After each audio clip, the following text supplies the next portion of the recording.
Okay, so Brianna, could you tell us how was your last year at Tay Tung, and unfortunately you couldn't finish the tournament due to an injury? So, recap on my last year, it was fun, and we still have one more league, and it's Palarong. So, hoping for the best that I could still be able to play with them for my last game. And during now, I'm still healing from this injury and wishing the best. Or could you tell us more about your injury? So during training last month, I was injured from block practice. So I dislocated my finger, and I'm still recovering. Now, could you tell us the recovery process? Was there any surgery of any kind, or does it only need therapy?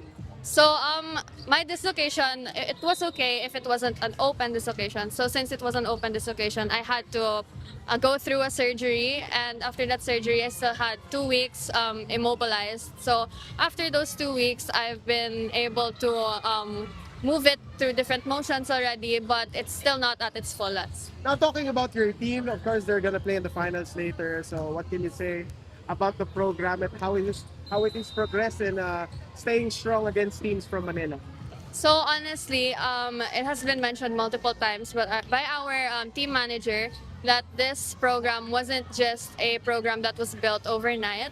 So it was a program of I think 14 years. So it remains stable by the environment. So the people are really important, the management, and also the players, of course. So it also connects to our school, building individuals with good values and characteristics and like that. And I think that's one of the reasons why we're here right now.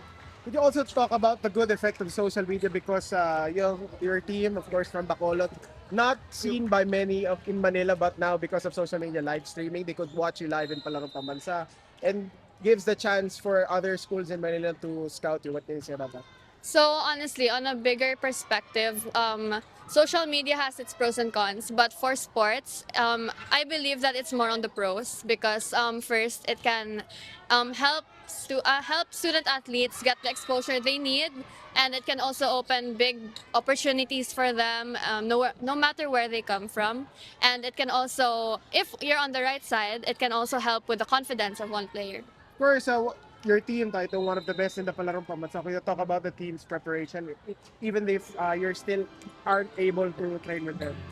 So our preparation is still focusing on the simple skills, the basics, because I believe that that's where everything comes from. So that's our baseline. So we focus on that, and we also focus on the team's chemistry, and we also look into the management, of course, because without us performing, it would still reflect on the management. And I believe that our preparation is also the same with other teams.